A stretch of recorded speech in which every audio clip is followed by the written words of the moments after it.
Hello friends, welcome to our channel.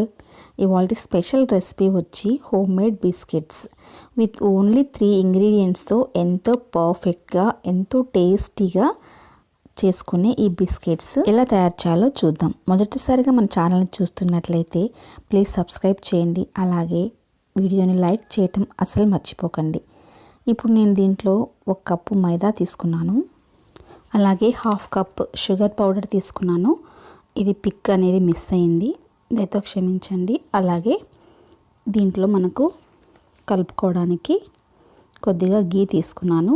ఇలా పిండి కలిపేటప్పుడు మనం నెయ్యి తీసుకోవడం వల్ల బిస్కెట్స్ ఎంతో టేస్టీగా ఎంతో స్మూత్గా చాలా బాగా ఉంటాయి. నేను పిండి మొత్తాన్ని కూడా ఈ విధంగా గీతో కలుపుకున్నాను.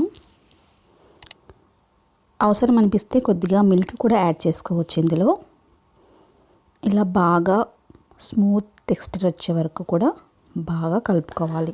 పిండి అనేది ఎంత బాగా కలుపుకుంటే మనకు బిస్కెట్స్ అంత టేస్టీగా అంత బాగా పొంగుతాయి. ఈ విధంగా బాగా అదుముకుంటూ పిండి అంతటిని కూడా బాగా కలుపుకోవాలి. ఈ విధంగా నేను ఇక్కడ కలుపుతున్నాను కదా, అలా కలుపుకొని మనం ఇలా ఒక ప్లేట్కి కొద్దిగా ఆయిల్ అప్లై చేసుకొని ఈ విధంగా ప్రెస్ చేసుకోవాలి. చపాతీలాగా రుద్దుకోవచ్చు, కానీ చపాతీలాగా రుద్దుకోవడం వల్ల మనకు చపాతీ కర్రకి అంటుకుంటుంది కదా, అందుకే ఈ విధంగా నేను ప్లేట్లో ప్రెస్ చేసుకుంటున్నాను. మరీ లావుగా కాకుండా మరీ పలచగా కాకుండా ఒక మాదిరిగా కలుపుకోవాలి.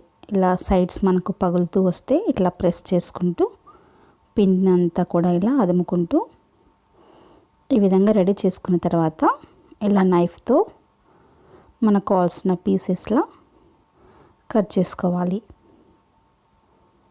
మన దగ్గర ఇలా బిస్కెట్స్ డైస్ ఉంటే కూడా వాటితో కూడా మనకు కావాల్సిన షేప్లో బిస్కెట్స్ తీసుకోవచ్చు. నేను ఇలా కట్ చేసుకున్నాను అన్నీ కూడా.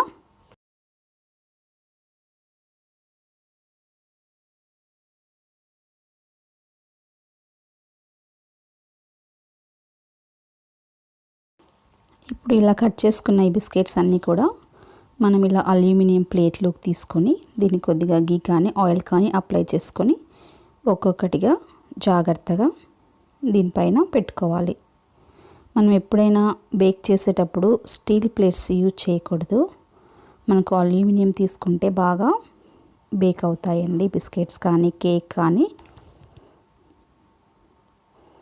ఈ విధంగా అన్నీ కూడా ఇలా పెట్టుకొని ముందుగా ప్రీహీట్ చేసి పెట్టుకున్న ప్యాన్లో ఒక స్టాండ్ పెట్టుకొని ఈ విధంగా ఈ ప్లేట్ ఇలా పెట్టుకొని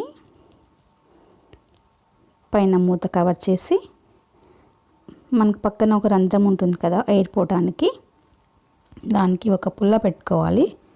ఎందుకంటే మనకు గాలి బయటికి వెళ్ళకుండా ఉంటే బిస్కెట్స్ అనేవి తొందరగా రెడీ అయిపోతాయి.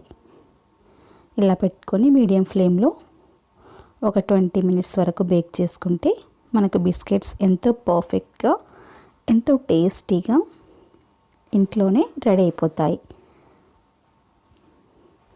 ఇవి పిల్లలే కాదండి, పెద్దలు కూడా ఎంతో ఇష్టంగా తింటారు. టేస్ట్ కూడా చాలా అంటే చాలా బాగుంటుంది. ఇలా ఒక్కసారి మీరు ట్రై చేశారంటే మళ్ళీ బిస్కెట్స్ ఎప్పుడు బయట కొనరు. ఇలా ఎప్పుడు కావాలంటే అప్పుడు ఇంట్లోనే రెడీ చేసుకొని తింటారు. చూసారా ఎంత స్మూత్గా ఎంత పర్ఫెక్ట్గా బేక్ అయ్యాయి బిస్కెట్స్. టేస్ట్ కూడా చాలా అంటే చాలా బాగుందండి.